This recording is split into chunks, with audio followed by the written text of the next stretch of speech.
a place in the audio wasteland where music comes straight from the heart.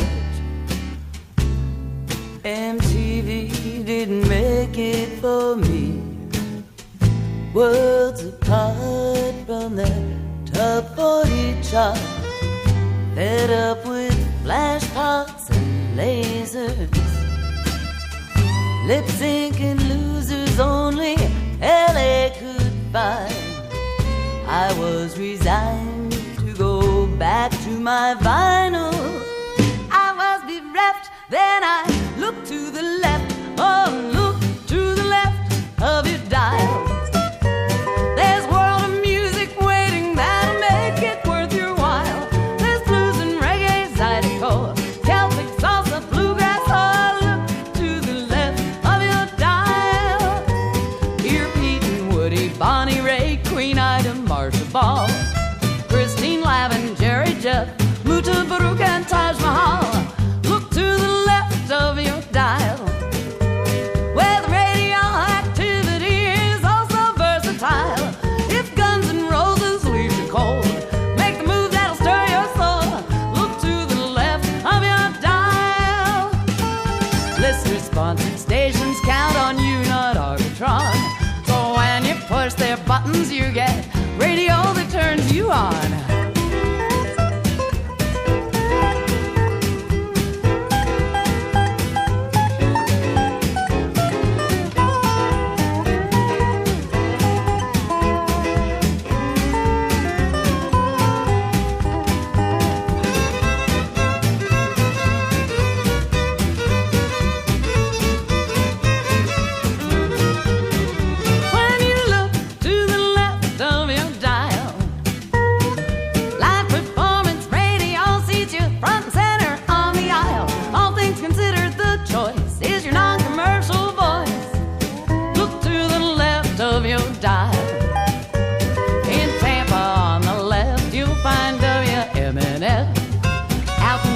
It's Ward for me. Pittsburgh, WYEP. There's KPFA, KPFT. Motown's got WDHT, HYY and XPN. You can catch Gene Shea again and again. There's so much waiting for you.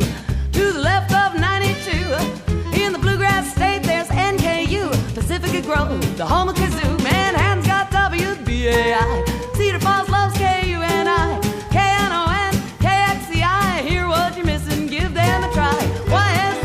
Ohio, Albany's got Jackie Alfred Show. There's KUT in Austin, so many to choose in Boston. Listeners, be wise, it'll open up your eyes when you look to the left, look to the left, look to the left of your dial. So, are you turned on yet? I love that song. That was the late, great Ann Feeney. That's great. A definite friend of KMUD and friend of Southern Humboldt County. And of community radio. Yes, indeed. Obviously. Welcome, everybody, to this public affairs program. This is the KMUD Board of Directors show. I'm Andy Caffrey, also known as DJ Gandy, and a current member of the Board of Directors and treasurer for KMUD. And tonight we would like to introduce you to our interim station manager, Rich Culbertson. Hello. Hi, Rich. How are you, Andy? You will have a chance to call in and ask Rich questions about his background or what his vision for the next several months and years of KMUD is. And you can call at 707 area code 923-3911. That's 707-923-3911. How you doing, Rich? I'm okay. I'm perpetually in a spin, but a good one. Well, who the isn't? Ones that don't make you throw up. Yeah, crazy times, huh? It's been a wild, I don't know, decade now. I was going to say month, year, but yeah, it's been getting here for a while, and now it's hopefully this is going to be the peaks of it, and it starts turning around, but. So you're an optimist. Yeah, no, but I play one on the radio. Yeah, radio. You have a lot of experience with radio.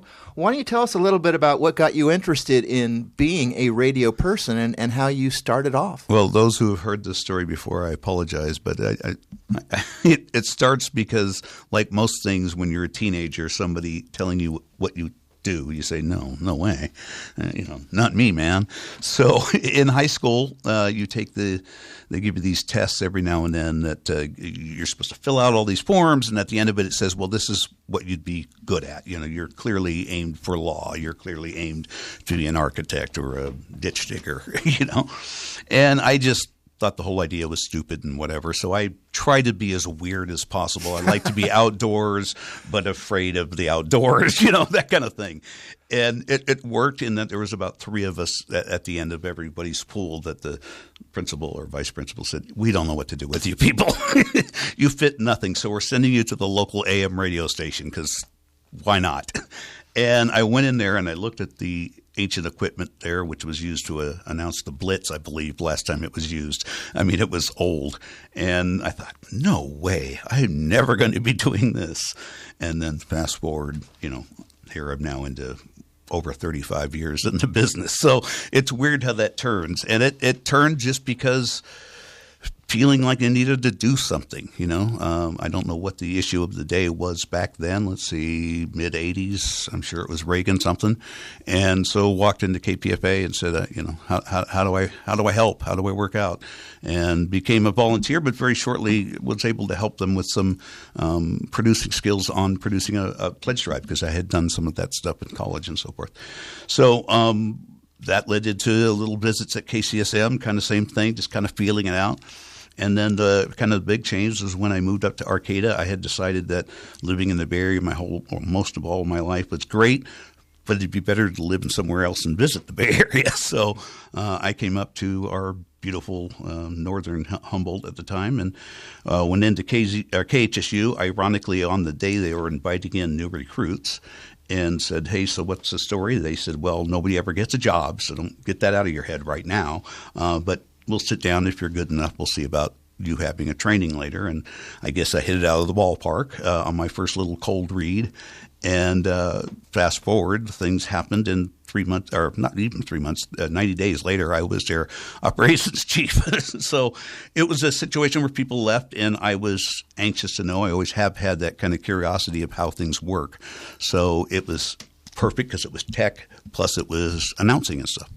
So you mentioned the issue of the day. Did you come into radio as an activist-oriented person? Yeah, pretty much. I mean, my activism was bent a little bit around political campaigns and so forth, and trying to do stuff locally. But yeah, certainly there were tons of issues. In fact, ironically, the last place I was at, I met actually it was a staff member at the time, and we both kind of looked at each other, and we realized that some 28, 30 years ago, we were both arrested at Diablo Canyon because that was a big issue for us at the time, and he happened to be down there, and we both remembered it because other celebrities were arrested, so they let us go right away. But yeah, so that activism has always been a part of it. I mean, I don't know what else community radio is to do but activism. And that doesn't necessarily mean protesting the government or something. It means activism. It means fun. It means pain. It means mourning. It means getting together and being joyful. It means constructing a community that everybody can succeed in. I mean, that's all part of activism. And so, I'm proud to say that's what brought me into the crazy world of community radio and of nonprofits. That's where these people come from. They're all a little cockeyed and say, well, why not? So I like the weirdos, so I went there. Another part of that is giving people a voice. We have a lot of programming that is not focused on activism, although almost all of it, except I guess some of the music, is oriented towards some aspect of our community. Right. But again, I would define that as you're actively engaging, at least in those people who are not necessarily being engaged with. And that's tremendously important. I'm sure, it's in every good community radio station's mission statement to speak to those who are not being spoken to. But there's a way to do that, and there's a way to do that. If you're just throwing, syndicated programming that's got this rubber stamp of native or indigenous or whatever it is, and you're thinking, good, mission accomplished, without really talking to those living the lives in this community, you're doing a disservice. And I think KMUD has been great over the years of never wanting to substitute just the patina of we're doing good with actually doing good. So Oh, yeah. I mean, the reason I got involved in KMUD is I was doing Earth First activism, and this was doing so much to support getting the word out about the forests we're trying to save. I mean, it was an active tool of our campaign. And I think you can count hundreds of programs from just local homeless shelters or a fundraising event for the fire department on up to getting people organized to demonstrate with the rest of the nation. Absolutely. And if I may jump way ahead in our interview for a second, because I know you're going to get there eventually, that's one reason I am optimistic, no joke aside, about our chances to recover through this financial disaster of the Trump years. And I'll just stop there. But I think we have a better shot than some because we haven't been dependent on people who come for the label of something else. And again, I'm talking with no knocking or disparagement to NPR. But when you're an NPR fan, you can be an NPR fan in San Francisco and get on a plane and wake up in New York and be still an NPR fan of the same program. Mm-hmm. You can't do that with KMUD or any other local community radio station. So it's got to be us alone that sells us. The problem when you're supporting a brand that is universal is you have no loyalty then to where you're hearing it. NPR sounds good in all of the different cities you hear it in. So, but it doesn't mean anything to them that it's given to them from KMUD, which is why it's not given to from KMUD. KMUD gives this area, this community, its broadcast, its voice all over the world.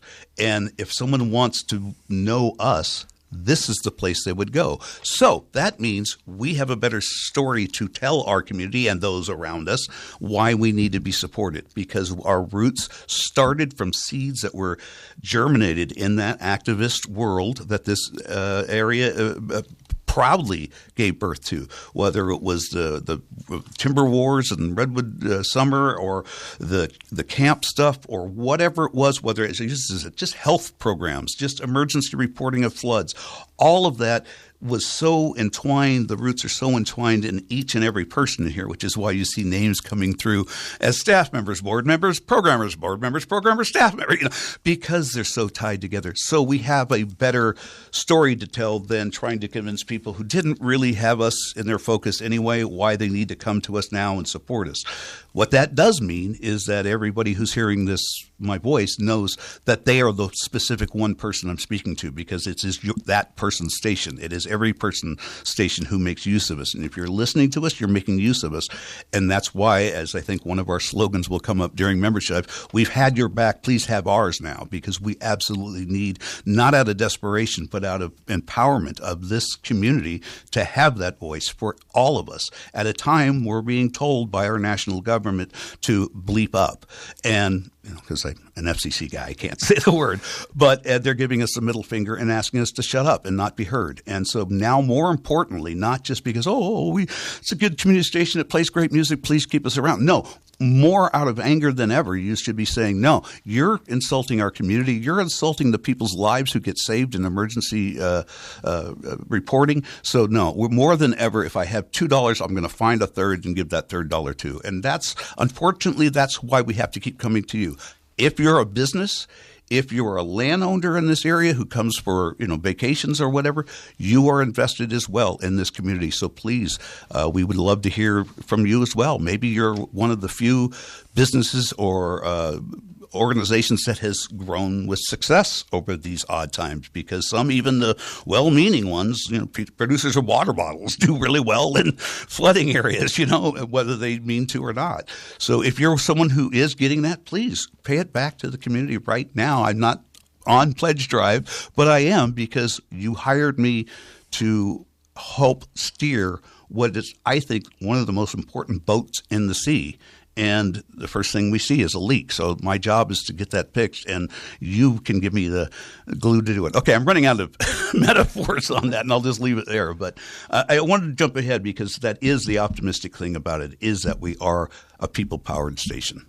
Yes, and I think that makes it a fundamentally different project from NPR. Yes. I used to listen to NPR because it was better than all the commercial stuff. KCBS and all of the little, 30-second news clips, same kind of stuff that you get on national Traffic TV. And weather together. Yeah. Yes, exactly. And but this has always been from the grassroots, built by people who came here to go back to the land, to start a whole new life, to create something. And this is one of the wonderful institutions. There are so many beginnings, Mathilde, the Redwood Playhouse, right.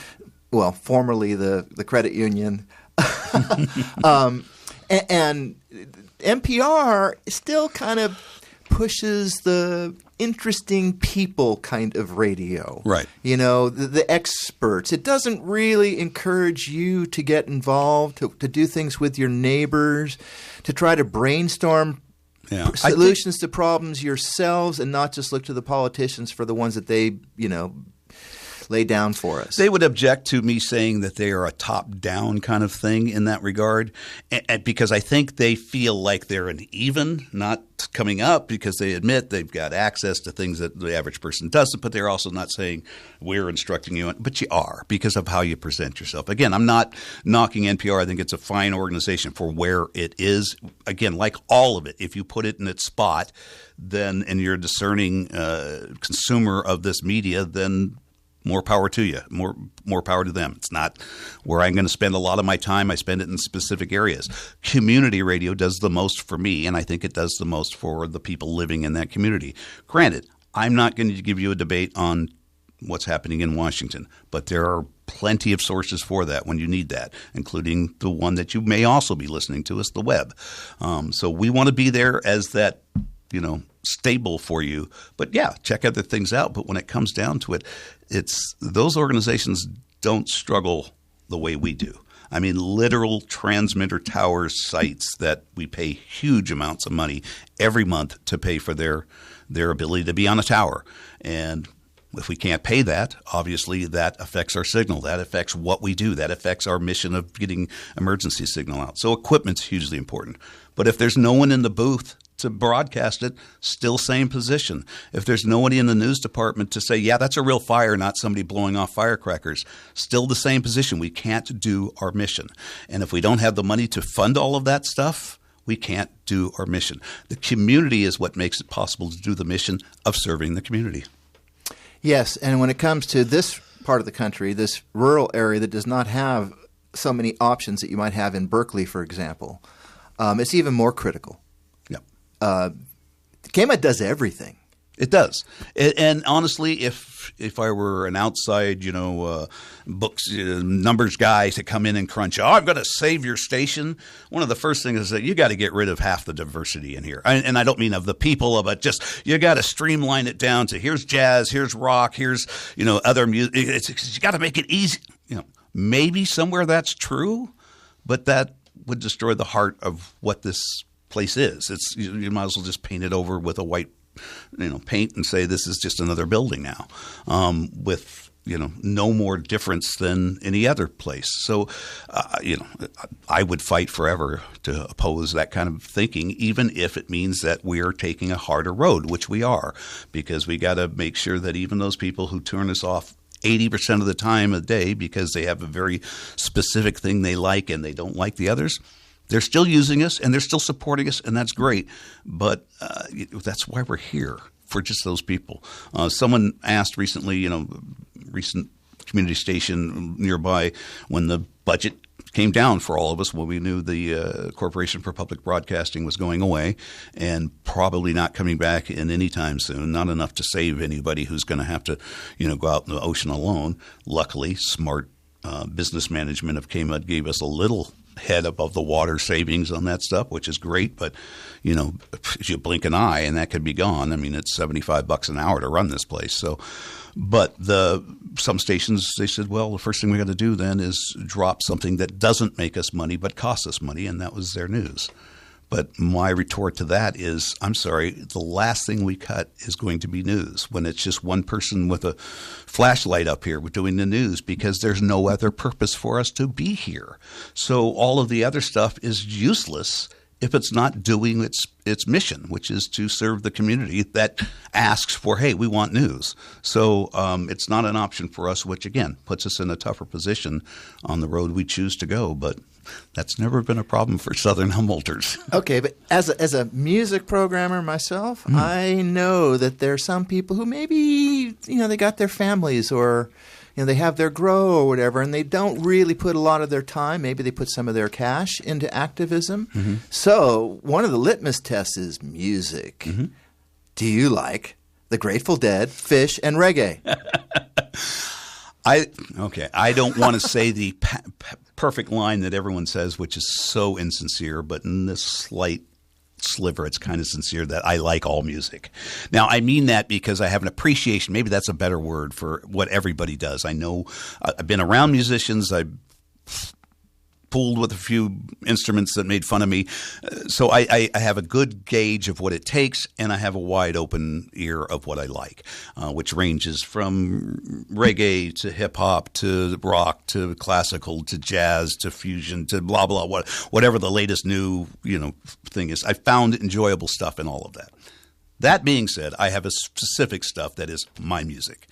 And yeah, I'm going to keep that a secret, but it includes some of those ones certainly from the 70s. I'm 62, so my music started. I had older brothers, and so my music started from the mid 60s all the way up into the mid 80s. That's kind of mine, and then after that began to somebody else must like this because it's not me. But again, still find stuff amazing, just all the time. My partner and I love to scroll around on the TV dials or the other places we would never go and never want to hear any of that, just to see every now and then. She also does it with the news with Fox, but that one I can't tolerate. But we kind of look around, and I can't tell you how often I hear, "Wow, that's something different." The wonderful thing about KMUD is I get that every day here. I'll hear music I know and love, and then what was that? That was really cool, and so. Again, that comes from the boiling of the mental state of the energy of this community. It's people like yourself, a programmer who comes with, do you like the Grateful Dead? But I know that's not your limit of you're not just playing Fish or Grateful Dead. For me to like you have to like Captain Beefheart. Oh, well, okay. We're a winner then. Okay. Yeah. So I first met you when you were working sound for the Summer Arts Festival. Mm-hmm. And KMUD has all kinds of live musical events and gets involved in simulcasting from other places. So how do you feel regarding music programming for KMUD? Well, I like what I hear. I like the intensity of how important the people who are playing it take it, which is some places you hear it's just like there's just literally spinning discs of some sort, and it's their music and they want you to hear it, but they're not really, hey, no, you got to hear this. You got to hear this. And I get that kind of energy from many different genres here. And it's also weaved into their own personal stories. I mean, when you hear Agnes and all of her history through stuff and then being able to play music and sound through it, it creates something that's very unique and very KMUD and very rich in its depth.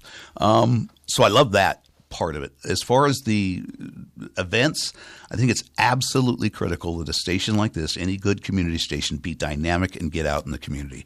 So if there's things that are happening in the backyard, they better be the one showing it off because it's our backyard and we want to take that lead. So I am in big favor of Reggae in the River, Summer Arts, those events that we really can make ourselves present and play a part in. That being said, with the budget we have right now, we have to really pick and choose which events are really feasible and which are just, they're a lot of goodwill, and goodwill goes a long way, but not to the bank. It doesn't make it all the way to the bank. So, there will be times that we're going to have to look at that no matter what, but even if things get even worse, then even more so.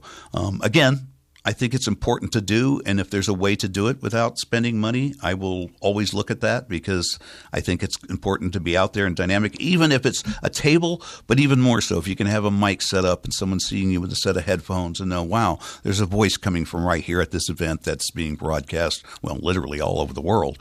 So it's a cool thing, and I think it's something we need to show off when we can, but not to break the bank for it because it doesn't – even the best event doesn't turn as well as just a good membership drive that brings in everybody to the plate or a federal grant of 30% of our budget. Yeah. Also, you have some very important skills for KMUD. Why don't you talk about how you first became acquainted with KMUD and how you first got involved in being part of the KMUD family here. Yeah, sure. I mentioned earlier that I was the first big paid role was operations director, and when I found out what that was, that job, I thought, oh my God, I've hit heaven, because one of my long-standing hobbies, habits, annoyances, if you ask my dad, was trying to find out how everything works, including his watch and other things that didn't find out how they work again. But so I liked tech. I liked to understand what is it that makes my voice, go all over the place. But I also grew up listening to a lot of talk radio, AM talk radio in the Bay Area. At that time was pretty liberal, so you were hearing anti-war protests and draft numbers being. So I got an idea of what the voice on the radio was about, how important that was.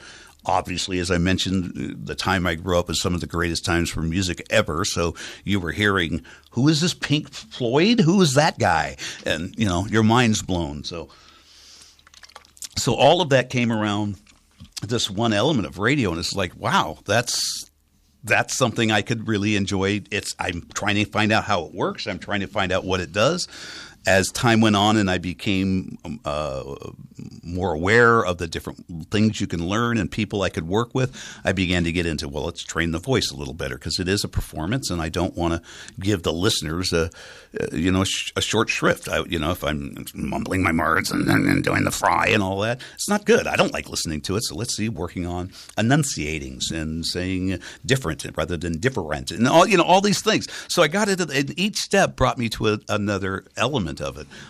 Finally, training people on new equipment, because it was coming so fast with software changes and stuff. Again, I got to learn at the same time, because I go, well, this is the way it works. And I'm watching, hey, it did. Good. I was right about that. And I don't have to reveal I wasn't sure about that. But so it allowed me every aspect, from software to electronics to the personalities on the air to the content, making good public affairs programs, whether it was about environmental concerns I had, or at one point we had an LGBT show going to die because everybody left. We had everyone leave at one point. It's like, well, who's going to pick it up? And I was their engineer. So, all right, fine.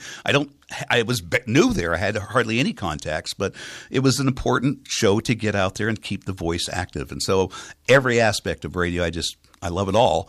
The one I was afraid of was budgeting, and I had been involved in a couple of places when I first worked at KZYX over 17 years ago. When I first started there, we had no bookkeeper. We had nobody but me and a rather young but smart, brilliant actually, GM, and we did the books together and never had a problem with audits or anything, but that was a way different time. And so I am so grateful that we have a good board here, that we have a good financial manager here, that we have a staff that is dedicated to the mission, so that all of that is something that's doable rather than a pipe dream.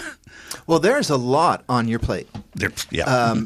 Two of them, the big ones, are the funding cuts that are coming from, the people who are running and ruining this country. And the other is we have a lot of new staff. Yes. And a lot of the people who departed weren't able to do the kind of training that we all would have liked for them.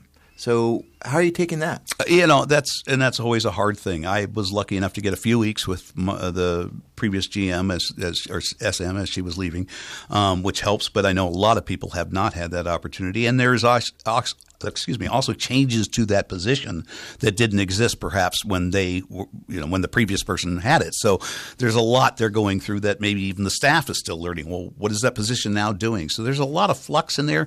The good news of that is that it gives us an opportunity while we're looking at this budget to say, all right, well, let's not go by any steadfast rules then. If it's all bubbling up in the air anyway, let's make sure when it comes back down, it's as efficient as possible.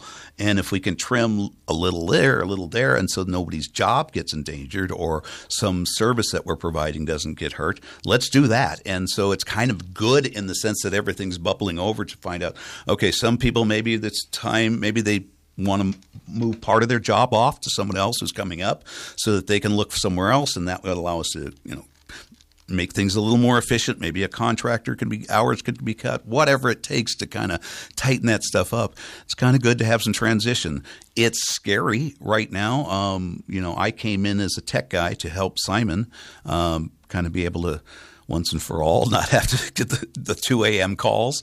And that is still on the docket for me. That's something I agreed to him, and I'm going to keep going as part of the job. We're going to work out how that's going to work out, because it's obviously they're both demanding jobs. But it's important to have other people follow and know how this all works, because I love Simon. I hope he lives to 200 years old, but physics says that doesn't happen, and it's not going to happen to any of us. Everybody running the place, as I look across the table at my friend here, Andy, is a little gray in the tooth. So we need to get the young people in there. So turnover is good. Turnover adds new ideas, revives some old ideas maybe that we moved on to, and now it's under fresh eyes. And now it would work. So yeah, I think it's good. I think it can work itself out. It's going to be stressful as hell, but it can't get much worse, right?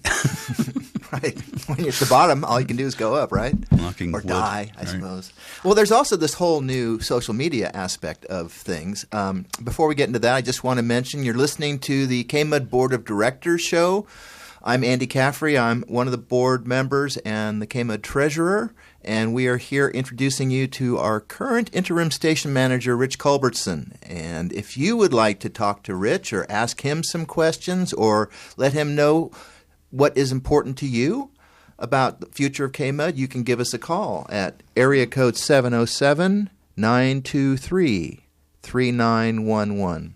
So we've been dealing with broadcasting over airwaves for a long time, but there's also the concept of narrowcasting. And then there's also all of these simulcasts that we can do using social media. Right. What's your vision for that, and how that might be able to expand either our involvement in the community, increase the number of voices that we can communicate over the air, and also support the station? It's an amazing tool, a tool that has to be exploited. It does have a rabbit hole effect that you can crawl down into and get lost as not only a person but as an organization, and find that you've now become a programmer for a platform rather than what you do here. So I think it has to be handled well, but it has to be handled, and I think we really do need to turn up the notch on that, because the old adage about young people are on that. Well, that's true, but it's beyond that now. It's become so entwined in business and the way things work today that it's almost a demand, like, what, you're a business without a phone number?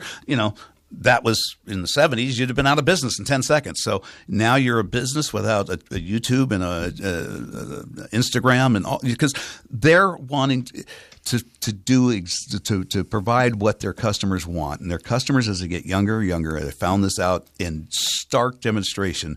The younger folks are just wanting what they want. And maybe that's not a whole lot different than what we wanted when we were saying no war and whatever, but their focuses are on different things. And one of them is they want, and I'm generalizing, of course, but all the information right there. They don't want to hear it from one side. They want to be able to choose the sources they have. They want to have all of that direct command. And when we're saying we'll provide it for you, they say, great. It's great that you can do that without really any wires to me or anything, just from the sky, basically. But I want more than that. So we can't provide it over the terrestrial airwaves. They can only do so much, but we can provide it in these other options, like whether it's web-based or apps or connections that we can use over the different platforms that keep our message going at all times in any way they want to receive it. Case in point, I went to a seminar in Berkeley, at UC Berkeley, a few years ago, and it was about the ability to do news gathering and story building with tools that are in everybody's pocket. And as they started this lecture, they sent two young college guys out, actually a pair of women and men out. And they each had, I don't know, iPhones, whatever, Android maybe. They went out. They said they'll be back at the end of the show to show you something. We had the lecture. They had a couple of video demonstrations. These kids came back. They went in a booth on either side of it. We're in there for another 20 minutes while the guy spoke, and then they came out with finished movies of the community they just went in, with storytelling, sound, audio, references to the homeless account that they went through, and what you can connect that to. Within 45 minutes, they had built this thing with just their phones that was something you could see at Sundance or someplace, as a documentary. And the way it was described is it was out of necessity. They can't just leave it alone if they say, oh, we got this one piece of information. There is a built-in younger need to say, I want confirmation, which is great. It's healthy. It's exciting to see, well, good. Maybe this is what's going to stop this churning, information factory that has been running over so many people. Maybe there's going to be a rebirth of questioning, well, I want to hear it a different way too. That also can backfire. There's some people say, well, yeah, the scientists say, vaccines are good, but I want to hear the other side. Well, there's that side too. But it does mean, I think, that they need a lot of presentations, a lot of sources to draw from, and we need to talk to them in all of those languages. Speaking of which, I think we also need to expand our non-English speaking sound on this station. I'd like to hear more Spanish speaking and maybe indigenous as well. I mean, I think we need to literally speak the language and use the platforms to do it. So how do you think we should go about expanding that? Okay. Well, that was all I had time for. No, it comes with recruitment. It comes with making sure that you're not saying, hey, come do a show. We want you to. No, it's, hey, here's an opening. You tell us what you want to do, what message you want to go out. And again, with that kind of really door-to-door recruitment, how do you do that with a staff that is way overworked and barely able to keep up with a huge volunteer base that's keeping them going now? I don't have a total answer other than what I hope to see an increase of esprit de corps and building of our KMUD family. That means the listeners, that means the board and management and all those folks, the staff, and, of course, mostly the programmers, past and present, that can, again, kind of build this – I'm looking at it like a beehive of energy that can then suck in people who might go, well, I listen to KMUD, but, boy, right now there's some buzzing excitement going on over there. And so I kind of think that they might be somebody that could now finally speak our voice about our issue. And they make that cross line over and say, I think you work on the board, Andy. Do you know anything about this station? And those conversations is how it starts. Okay, I think we have a caller. Yes, great. Keeps me to shut up finally. Good evening, caller. You're on the air. We can hear you. Okay. Let's see. Just want to make a couple comments. I'll try and say as much as possible, as quickly as possible. Let's see. First of all, regarding NPR and the world, I used to listen to them until, I guess, the lead up to the invasion of Iraq and then the coup in Haiti. And at that point, it was just blatant that they were just lying to us all the time. And then they've been giving us all sorts of anti-Palestinian, pro-Israeli propaganda for decades. Just the way they talk. They would always talk about the Palestinians as being extremists and that sort of stuff. So you probably remember that. Of course. And then the other issue is I've for years been asking you guys to put law and disorder and letters and politics on at a reasonable hour, so those of us who don't have internet can hear that and without staying up all night. And then I've been asking you guys to do Le Show, which he covers the nuclear issues and all kinds of stuff, and it's a really good show. It used to be on KHSU. And my general feeling is the news programs are much more important than the music, because everybody's got music. And, you can listen to an AM station and hear music that's not so bad, right? But the news you just can't get anywhere else. And if you don't have a good internet, then you can't get that. And that's what just comes to my mind right now. Well, are you aware of our audio archive, that you can listen to? Yeah, I don't have internet, though. Oh, okay. And there are a lot of people, I think, that they're off the grid. And then there are a lot of people who commute in their cars. I mean, the good time to have the news, of course, is like 5 to 6. You have the stuff there. People are in their cars cruising around. So. Well, I think I'm just guessing actually that those two shows you mentioned probably have websites. Yeah. Well, if you have the internet, then you don't need KMUD. But so you never have access to the internet. I listen to KPFA. I mean, I grew up in the Bay Area, so I grew up listening to KPFA. So if I had internet, and I'd probably be donating to KPFA. Yeah. But I know you've got a lot of people who are off the grid, don't have internet, and then you got all the people cruising around in their cars. and then you have a couple, people like me who just don't have the time and the money right now to throw it and get all that high-tech stuff. So, no, I get it, and I agree with almost everything you said. I would add that music isn't just music in that our folks put it together in their own unique way, and it's a one-shot deal. You're only going to hear it once. Yeah, right. No, I know you. Anyway, thanks, you guys. You're welcome. You're welcome. Thanks for the call. Yeah, I know. I think you've mentioned to us that you would like to replace some of the pre-recorded shows that are in the middle of the night with actual live, local people produced shows. Well, yes. I mean, let me preface it by saying I am not going to interfere with the program director's program directing. That is their job. And my thing is not to say, hey, I prefer, why don't we put some Limbaugh on? That's not my role as a station manager. That being said, I think anytime you have live humans, it adds a serious element to the station. If it's something that is doable for staff management or, of the program director or however that wants to work, then sure. I mean, the syndicated stuff. I've been around this, community radio and public radio long enough that most of that stuff is recycled through me enough that I'm kind of done with that. I'm over it. That's my own personal thing. There are people who never have heard of some of those shows and they're catching it for the first time. So great.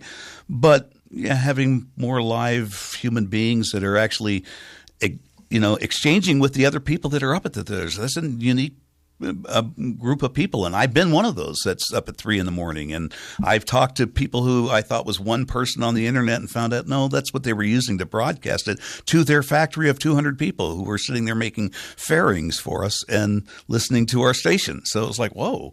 All of a sudden I realized I had 200 more people listening to my nonsense. It's like, oh, I better play a good song then. Yeah. I think what I've heard recently is that it's very hard to get a show before late night right now. Mm-hmm. So it's very unlikely just because of lack of openings. People have yes. Okay. Mm-hmm. So it's very unlikely that any of those syndicated programs are going to be broadcast during the day because it would require bumping other programs. It's just there's only so much time. Well, you mentioned about technology. There's a perfect example of where we can please everybody on that situation because we can, say we want to air the syndicated or vice versa, and we can put on the web, if you choose to click here and listen to something else, we have that option for you as well right here. Again, you do need the internet for that, but yeah. Yeah. Got another caller. Caller, how are you? Hello? Hello, you're on the air. Okay, I just wanted to say a couple things. For one thing, I really do like Letters in Politics with Mitch Jesuit. He has fabulous people that he interviews, and you get information about all sorts of things that you wouldn't get any other way. And sometimes I'm awake in the middle of the night, and it's just, what I really like is to turn on the radio and hear some interesting stuff. And but also, I was going to say something about, the electricity. You say that if you have the internet, you don't need the radio. Well, that's not true because you need electricity, and eventually you have to recharge your devices. Whereas, like, I have a landline, and so it doesn't run on regular electricity, so it'll work no matter what. But everybody doesn't have access to constant electricity. You might even have a generator and you have gasoline to put it in, but those energy sources are pretty finite in emergencies.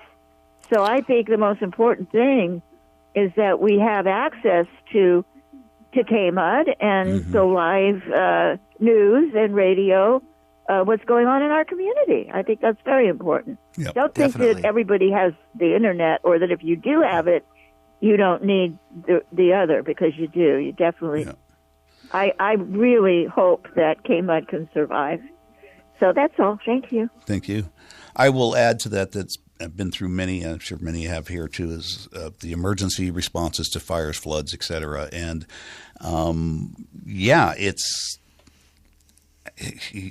I don't know how to put it, really. She hit the point exactly there. You have to be able to have that. And you really have to have both options for you, because if a transmitter goes down, antenna, say, you can still have the internet to get the signal to your transmitter. You can still broadcast. If the internet goes down, you still have the terrestrial. So there's having both of those. When we had the last fire, this is where I was going to go with this. We saw that it ran right up the hill and took out all of the commercial radio stations' hardline connections to the transmitter. So they were done during that fire. We saw it go right up and walk right around our transmitter for whatever reason. Someone got us, was on our side or something. Yeah, exactly. Yeah. Went right over to our big gas tank and exploded that, and was having a wonderful time burning lots of stuff down. We stayed on through the whole time because we were strictly terrestrial. So the fire couldn't do anything about the waves in the sky, and because it didn't decide to take the building out for whatever reason, we stayed on through the entire fire and were able to get emergency reports out. That was huge. The studio back in town was a different story. We had generators going through the windows and all kinds of things. But that, I think, is extremely important in those situations. So it's true. We don't say, you have radio, you don't need internet. You have internet, you don't need radio. They have to work hand in hand. And when I say internet, I'm including the phone on that, basically. The phone is your portal to the internet. So, sure. And if you can. We are so sympathetic to people who just listen to broadcast radio, especially around here. But for those of you who do have internet, I know a lot of other grays like me took a while to shift over from listening to KMUD broadcast. I was getting a crappy reception in Garberville, so I started listening to the stream. Plus, the stream was in stereo, and we weren't broadcasting in mono down here at that time. And then I realized, I don't have to listen to these shows when they were actually broadcast if I'm busy with something else. And so then I started to learn about the KMUD Audio Archive. All of the music programs can be listened to by streaming for 2 weeks after they are broadcast. That's right. And for at least 2 months, you can listen to any of the non-music programs, and you can download them as podcasts. So if you do have internet and you've missed a show, just think about that. You haven't really missed the show for at least a couple of weeks. And that's thanks to technology, which sometimes we loathe, but it does come handy for us. Yeah, it's a great service to have that. So, nowadays people are getting so into their smartphone. A lot of people may know me as a previous political candidate, which I haven't been since 2018. And a lot of that is because I think people have just tuned out of consensus reality. Cookies give you anything that you want on your phone. And I realized when I was a boy, the way they got me hooked on TV is all they had to do is make TV like 10 or 20% more interesting than what was happening in my neighborhood. And so if I decide, I get home from school, what do I want to do? Well, if the TV thing seems a little bit more interesting, I would watch TV. And that's how they developed me as a, and I thought it was always weird that when I ran out with my Batman and threw him off a rock, it looked like a plastic model being thrown off a rock. And I just saw it on television, and Mattel promised me it would jump off and fly off the rock like the real Batman.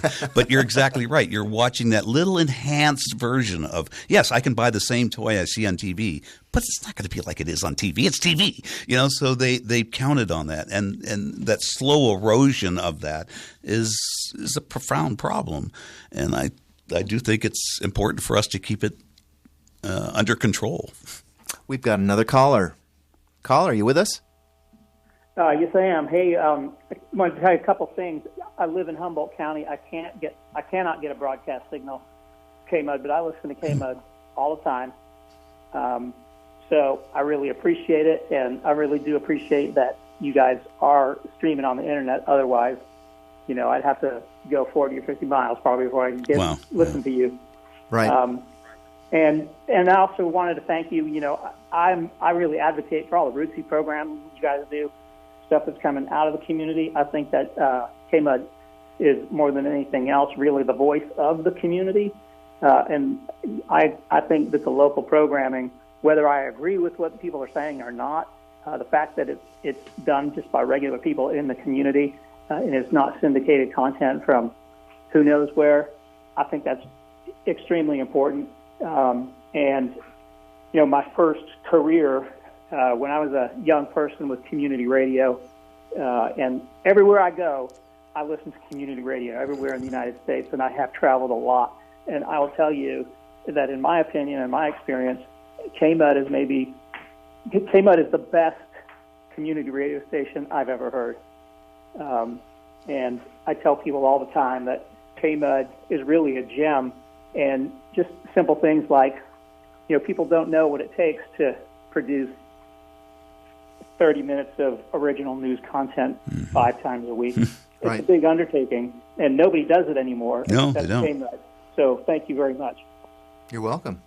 It's true what he's saying, and news has been a money suck for a long time for people's budgets, because you're paying someone you're not getting any return from that, and so having so many of them just kind of abandon it or fill it with filler that they get from some news service. I'm so glad to see that Nat and the news department here, and the long history of the news department here at KMUD of being able to keep it real is going to continue, because even if it's boring real, it's real. It's, we don't have to soup it up. Just tell us what's happening. You know? Right. One of the things that we're going to be doing, the KMUD Board of Directors, is we're going to have other programs, like maybe once a month, to introduce to you to this financial situation that we have to deal with. We're the ones who have the burden on our shoulders to make the decisions, whether it's finding new ways of bringing in money or making cuts. And we would like you to help us make those decisions. So we'll be presenting things, suggested cuts, and I will be the good cop, arguing that, no, we don't have to make that cut, because we are going to be pitching to raise that money so that those cuts don't have to be made. And a very important part for me is new supporters. We have been calling on you guys for 40 years, and we're asking you to give in more and more and more. And yes, we still would like you to do that. But also, we would like you to help us find new listeners. We're going to produce a flyer to go around to the different businesses, because there are new businesses here. And also, some real estate people have been telling me, there's a bunch of new people in Shelter Cove who have money. So if you're a Shelter Cove person, we want your ears, and we want your involvement in supporting this station, because it's not just a hippie radio station. This is truly a community radio station. And you can listen to Thank John Friday and hear the diversity of points of view that we allow expression and to convey that expression all around the world. I know that there's an Earth First attorney in Alabama, and he has KMUD listed at the top of his page of favorite links. Nice.